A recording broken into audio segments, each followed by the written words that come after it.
Hey, what's up everybody? True Boxing here. Thank you for coming back to Get Hit with the Truth. So today we are doing the 2023 top 10s as we are going to look at my number 2 super featherweight in the world right now at 130 pounds.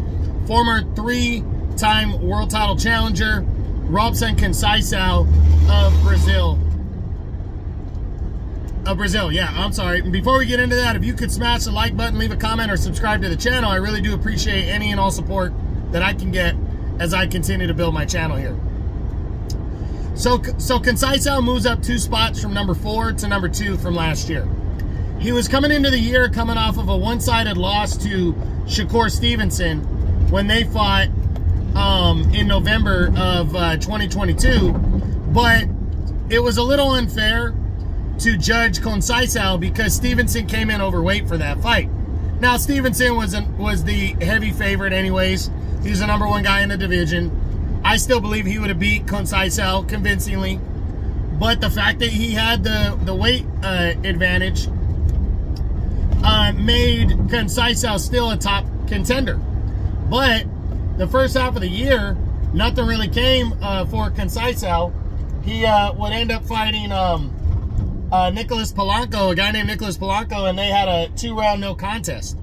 So then in November, opportunity came knocking.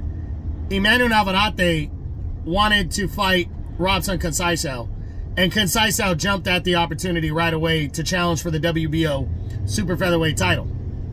His 3rd attempt at a championship, and Navarrete, though, was for sure the number 1 guy in the division. He was rolling, coming off of a big win over Oscar Valdez. Navarrete was coming in a sizable favorite on a Thursday night on ESPN, a double-header title matchup. And Conceicao would, in my opinion, put on the best performance of his career as he out-threw and outlanded Emmanuel Navarrete, and really, you know, conceivably looked like he could have beat Navarrete, but Navarrete scored 2 key knockdowns during the fight that kept the fight closer. And when it went to the scorecards, the judges came back with a draw. You know, some people thought that Conceicao should have pulled the victory out anyways. I think I might be in that camp. It was a very close fight, but even if Conceicao would have won 8 rounds to 4, the 2 knockdowns make it a draw. Now, I can argue that I do believe that Conceicao might have won 9 rounds, but it was close enough to call a draw with the 2 knockdowns. But Conceicao fought his ass off, and he fought great, and that sealed the number 2 spot in my opinion because of his strong performance a couple years ago against Oscar Valdez in a fight that I still believe that he won, or should have won. And the fact that Shakur Stevenson won as a special fighter on a different level, but also he had a weight advantage over Conceicao. So Conceicao coming out against the next number 1 guy. He's fought 3 number 1 fighters in consecutive years and walked away with a 0-2-1 record. But in reality, you can argue that he won 2 of those fights. And the fight that he absolutely lost, the guy had a weight advantage on him. So Conceicao is very, very much in the mix still here at 130 pounds. He is 35 now. But again, the conditioning that he had, and to be able to throw that many punches and really have a work rate the way he had was just fantastic. He looked great. Overall, he's 17-2-1 with 8 knockouts, and he's a WBC's number 2 contender. So what that tells me is that this year,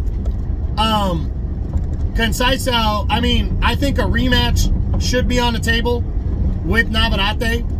I think Navarrete is going to consider that. I guess he had hand surgery, and he's expected to be back early in the year. But I think he should be fighting Conceicao before moving up to 135 to leave no doubt. If he does not, I think Conceicao is going to have opportunities throughout the year. I think if O'Shaquie Foster or Abraham Supernova, if they win, whoever wins that bout, I think will damn sure be looking at Conceicao. And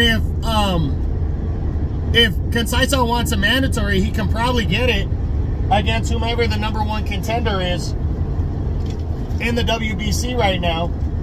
And right now, I believe the #1 ranked contender is Yakudov.